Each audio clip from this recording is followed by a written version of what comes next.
The Climate Conscious podcast is approaching its second anniversary. Together with the Breadfruit Collective and kindly supported by Open Society Foundations, we are hosting the inaugural Caribbean Women for Climate Justice Conference. Join us for our Earth Day celebration from April 21st to the 24th as we center gender equality and climate justice for a sustainable, resilient, and inclusive Caribbean. See link in show notes for more details and to register. Follow the Breadfruit Collective on Instagram and The Climate Conscious on Instagram, Twitter, and LinkedIn. Welcome to Season 4 of the Climate Conscious podcast. I'm your host, Derval Barzey.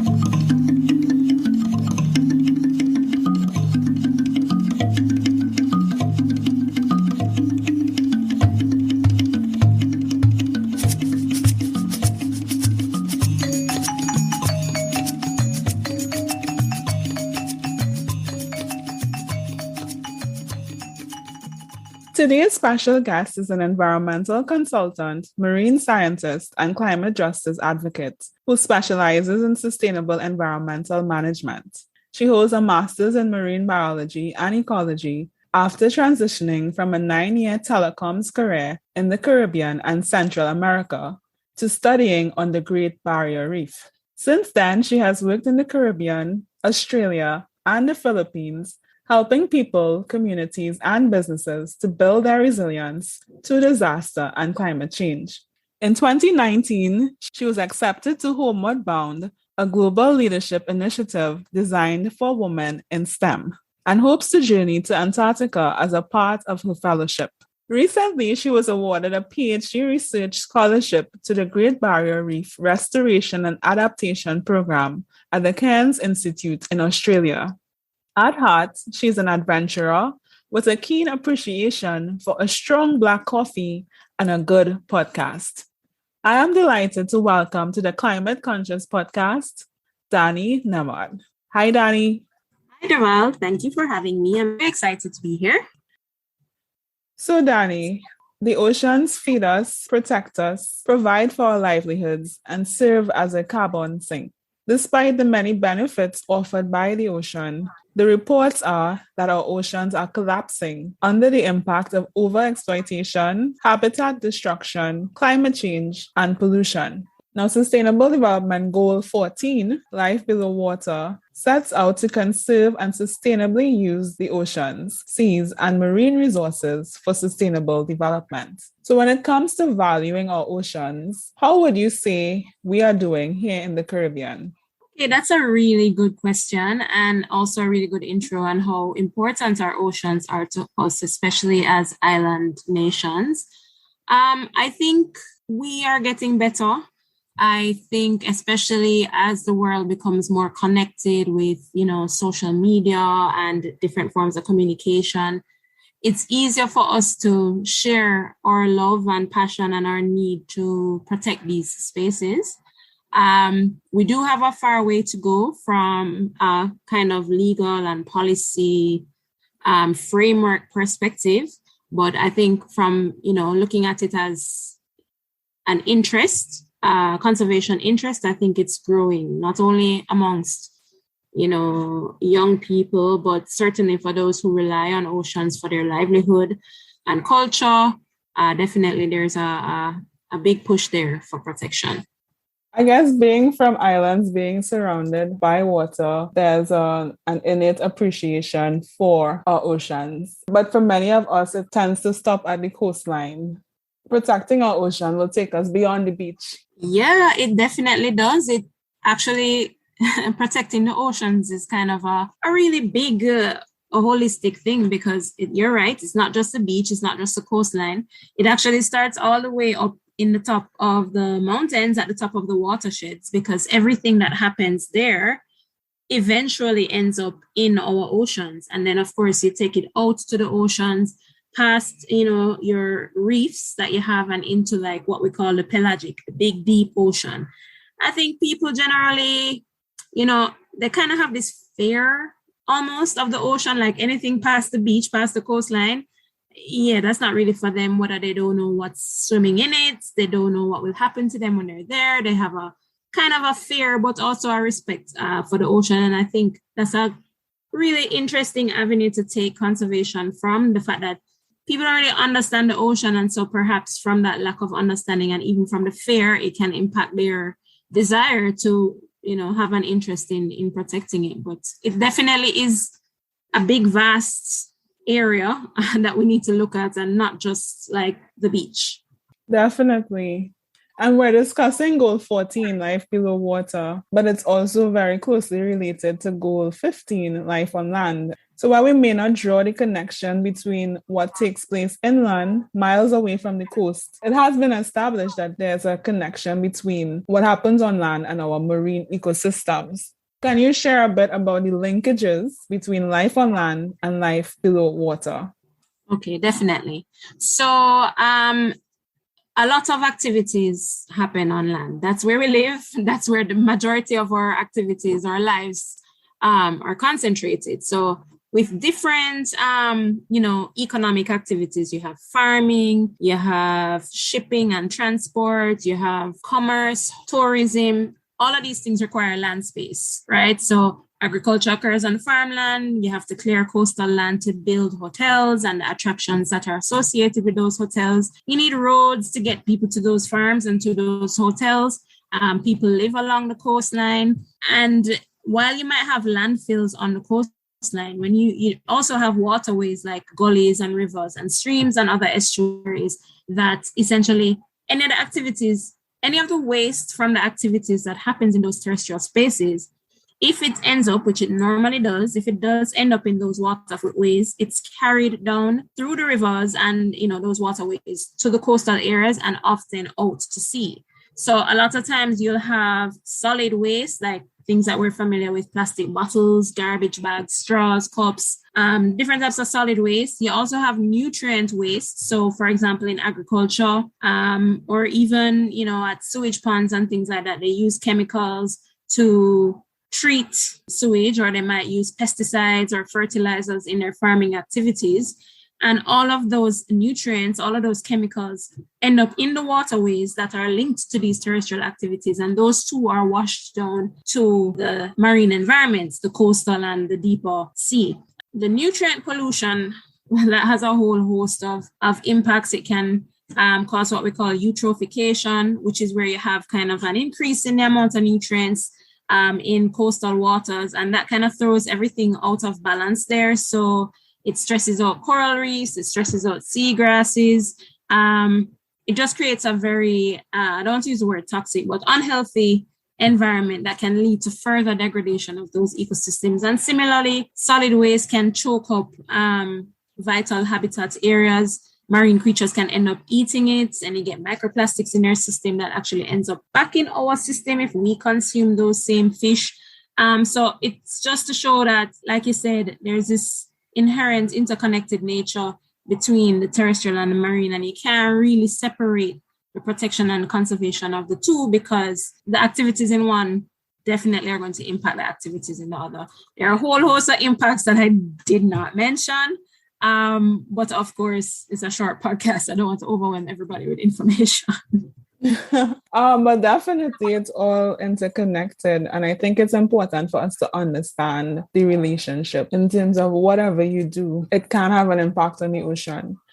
And the issue of waste always comes up. And I think that is a challenge that the region has in terms of effective waste management, sustainable waste management. And we see how that cascades into impacting our oceans.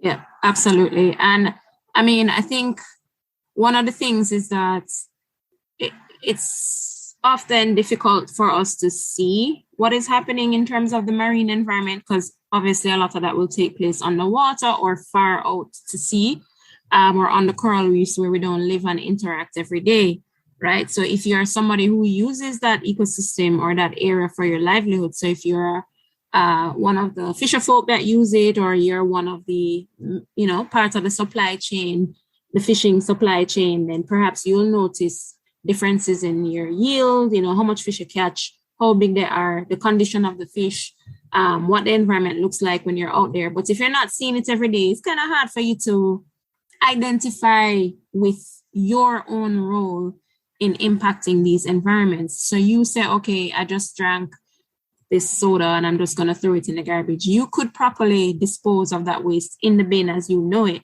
But like you said, if there is no framework for proper solid waste management, then of course it's just going to end up back in those environments and you're not seeing it. As far as you're concerned, you did your part, you put it in the garbage. So I think in our efforts to build awareness around, conservation and ocean protection, we have to change the message a little bit and make people more aware of their own agency.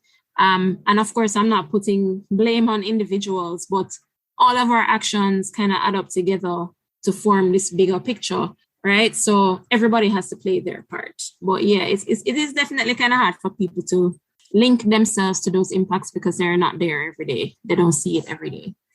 Yeah, it's kind of like out of sight, out of mind.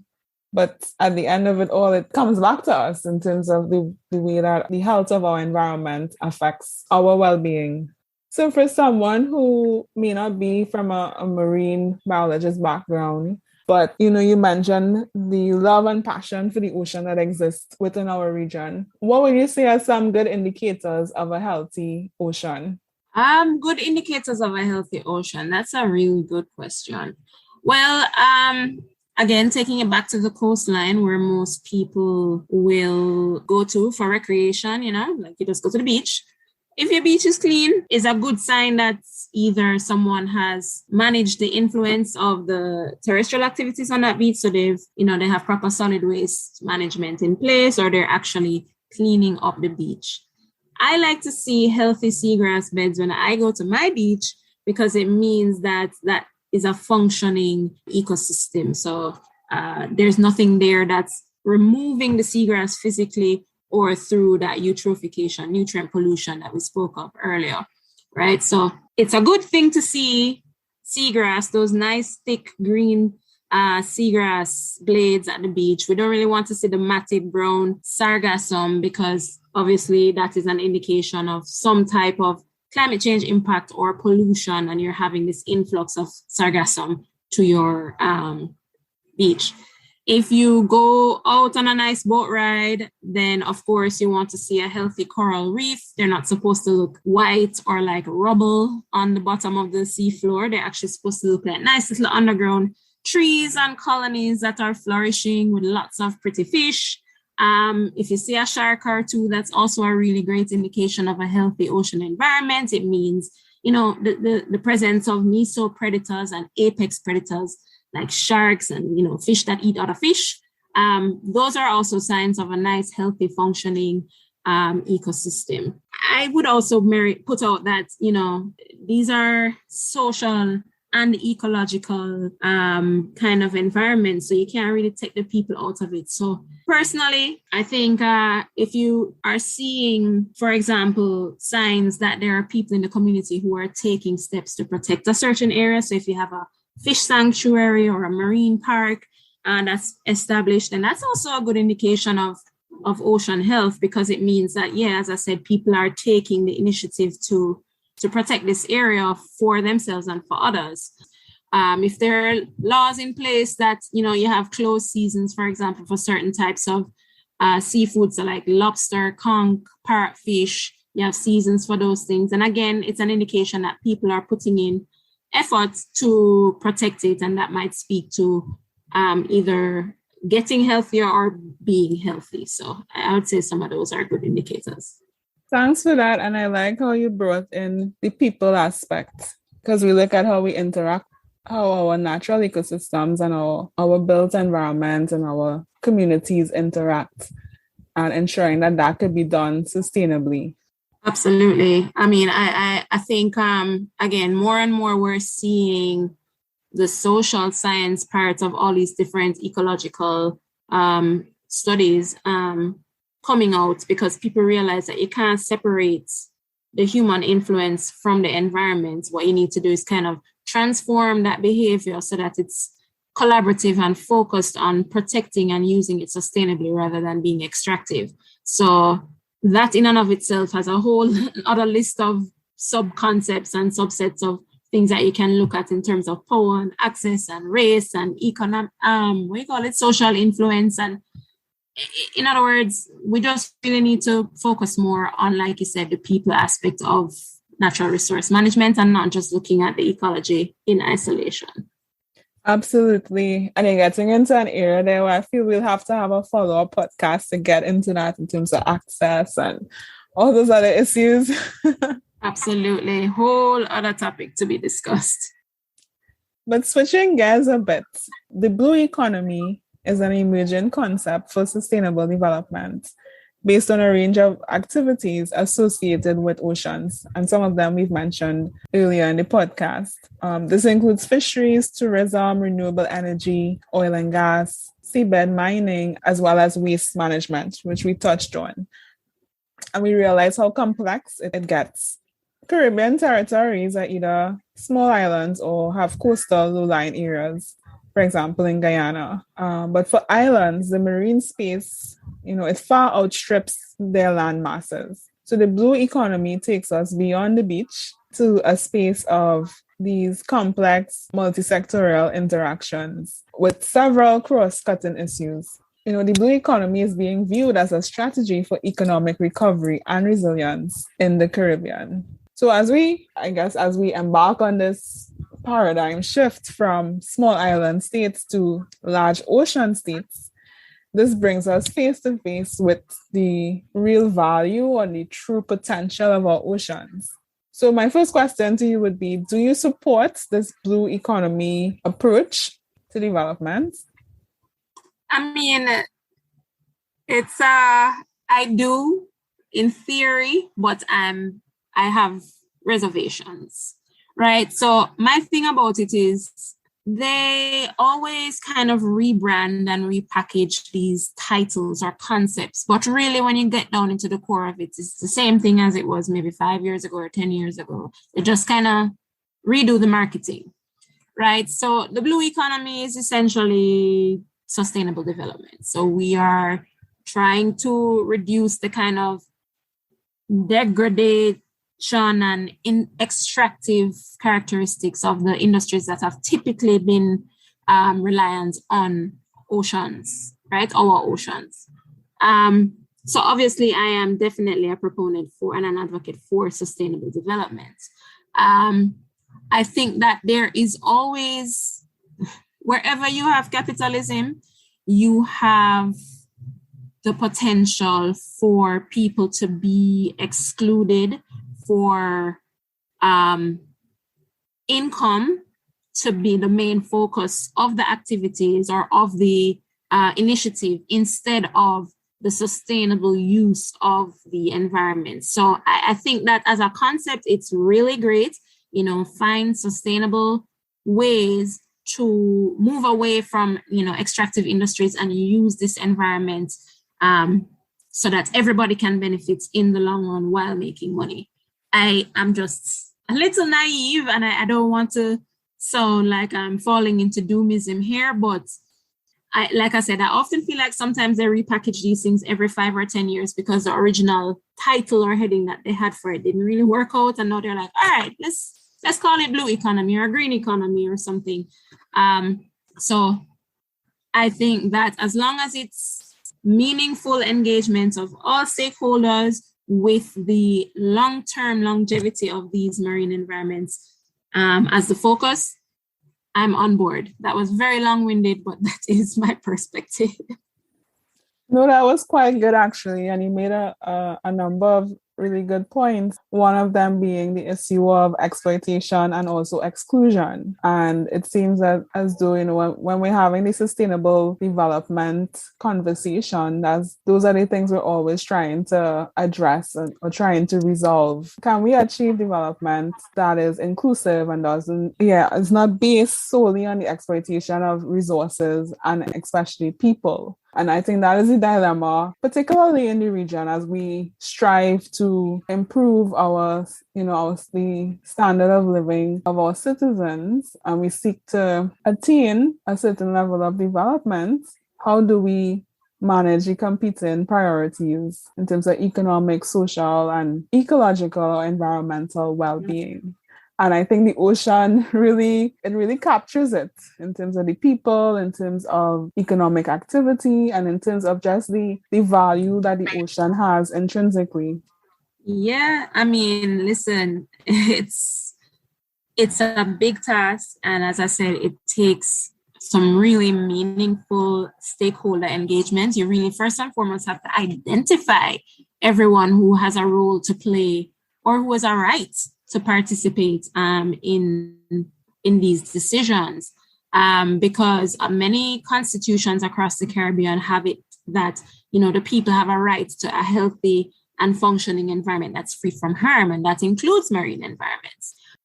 Laws, legal frameworks have a huge part to play, as in we cannot rely solely on the goodwill of investors and the private sector and whoever else is, even the own government, who is undertaking this development and these initiatives to do the right thing. We have to incentivize, and then we have to, what's the word? Not punish, but disincentivize. Yeah, so we have to penalize, we have to charge, you have to have polluter pays principles in place.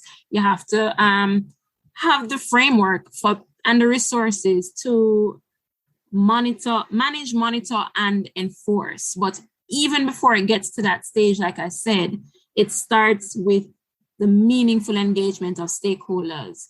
And that, I think, is where these things often fail, because people are making decisions on behalf of others without really getting a grasp of the scope of their primary interests. Why do they want to see, innovation in the blue economy space? What are they hoping to gain from these initiatives? How is it they're going to impact their life directly and indirectly, right? Because, like you said, it's competing interests. And the only way that you can start to address competing interests is to understand the full scope of those interests, right? So as a starting point, I would say, that's where you go. And then from there, it's just really having different frameworks in place for social inclusion, for meaningful engagement, for disincentivization and incentivizing, and collaboration across the region, I think, is necessary. You mentioned the role of legislation and legislative frameworks and the need for regulations and incentives. But we also recognize that in itself is not enough, and the need for, as you put it, meaningful engagement and ensuring that all stakeholders are considered and have a seat at the table. And I think one of the key ways to achieve that would be through advocacy, outreach, and education. And I know that is an area that you are involved in. So can you share a bit about the impact of advocacy and outreach in terms of building capacity to protect and conserve our oceans? Yeah, advocacy, in general, it's a really powerful tool, right? It is, simply put, you identify that there is a problem, and then you take action to fix that problem. And that's across all scales, time scales, and, space-wise. So advocacy can happen at the smallest scale if you have one specific beach or reef or, mangrove area, one specific species of fish you want to protect, or it can be a whole umbrella concept, such as just beach cleanups in general, or coral reef restoration and conservation, or, whatever the case is. Advocacy uses education, it uses awareness building, it uses stakeholder engagement, the law and legal rights, to find solutions and communication as well, to find and develop solutions to these problems. There are many, many examples of amazing advocacy efforts out there in terms of the marine space. Again, I'll go back to beach cleanup, which sometimes gets a bad rap because people are like, okay, you clean up the beach today and then the garbage is there tomorrow. But in cleaning up the beach, number one, people again come face to face with the problem. Right. So once you go to a severely polluted coastline, It's not an image that you can quickly remove from your brain. And so you now become, like I was saying earlier, more aware of your own agency, more aware of others' actions. And that is an awareness building exercise. And that's how you start to, build out networks and create advocacy groups. So it really can start with one person, but then as the movement gains momentum, it grows and evolves. Even in Jamaica, I can go to the protection of, goat islands or any other advocacy effort that's gone on. There have been so many, my mind is running blank, but it starts with individual interest and action, and then you create this whole campaign to educate people, and you use the law or lack thereof many times to advocate for change, right? So it's an incredibly powerful tool that I think a lot of people sometimes misunderstand, because when they think of advocacy, they think of somebody else, but not themselves. But anybody can be an advocate. You walk outside and you see that, oh no, there's an oil spill, or, a boat capsized and the engine is leaking. We need to do something now. You haven't seen anything from your municipal corporation. You can go down there. You can write a letter. You can call them. You can get a group of fisher folk together to go out there and clean it up. You are someone who can take the initiative. But as a tool, it's an easy to access tool that everybody can employ, but advocacy does take a lot of willpower and dedication and discipline. But anybody can be an advocate for the ocean. I love that. Anyone can be an advocate for the ocean, and we all need to be advocates for our ocean and for our environment in general.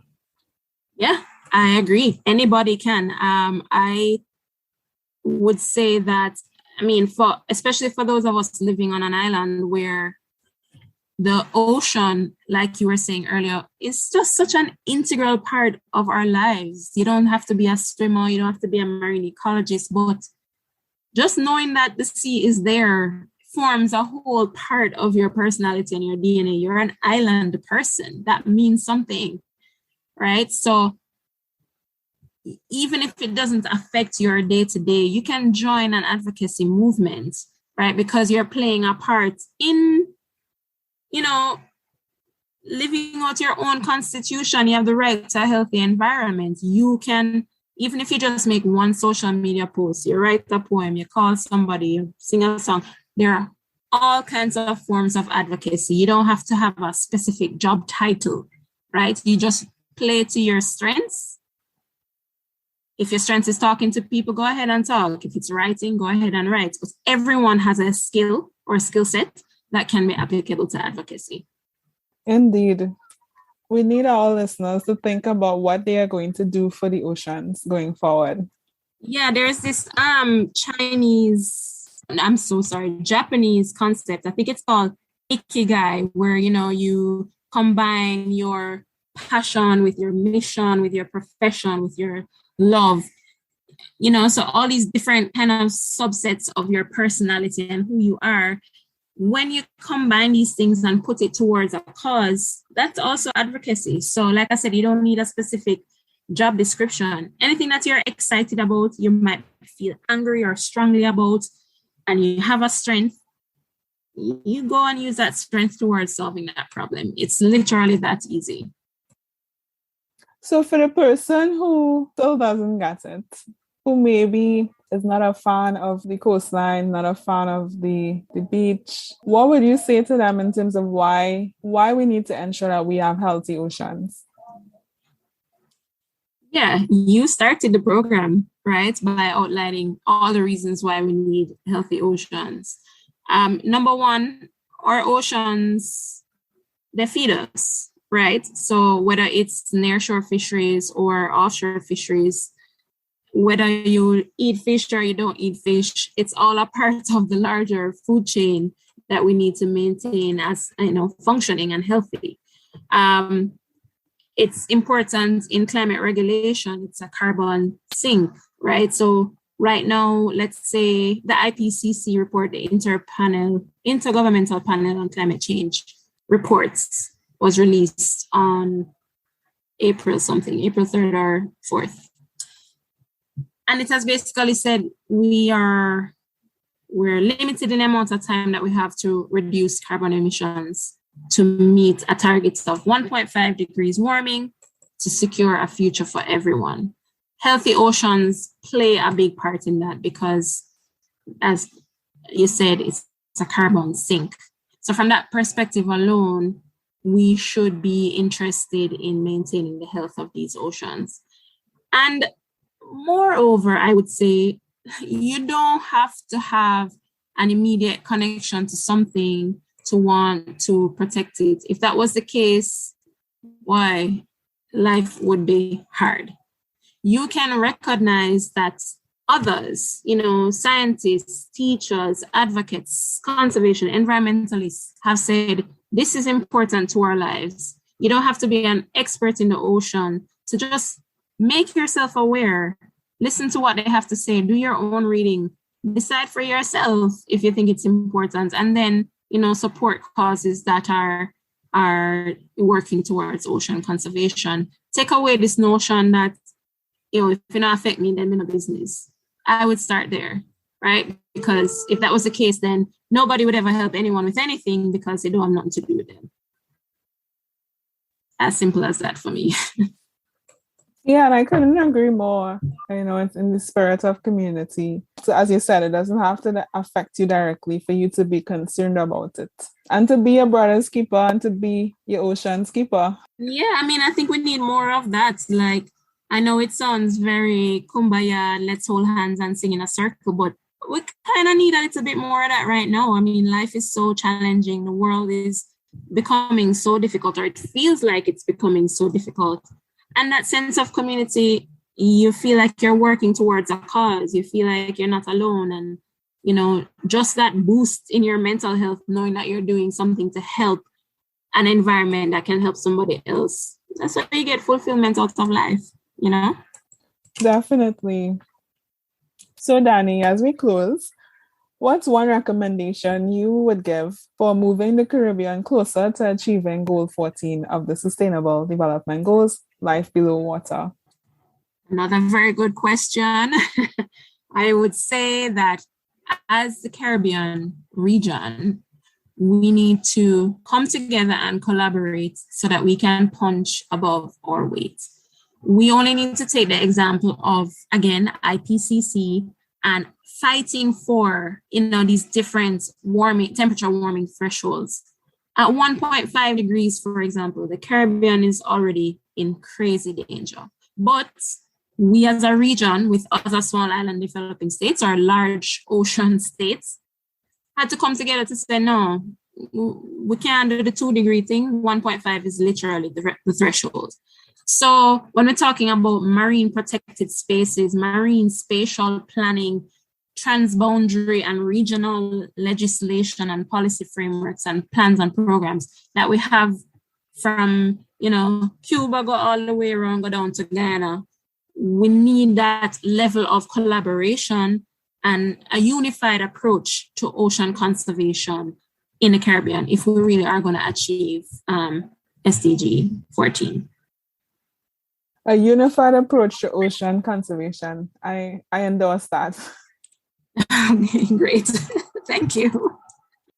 So, Dani, I must thank you so much for joining me on this episode of the Climate Conscious podcast.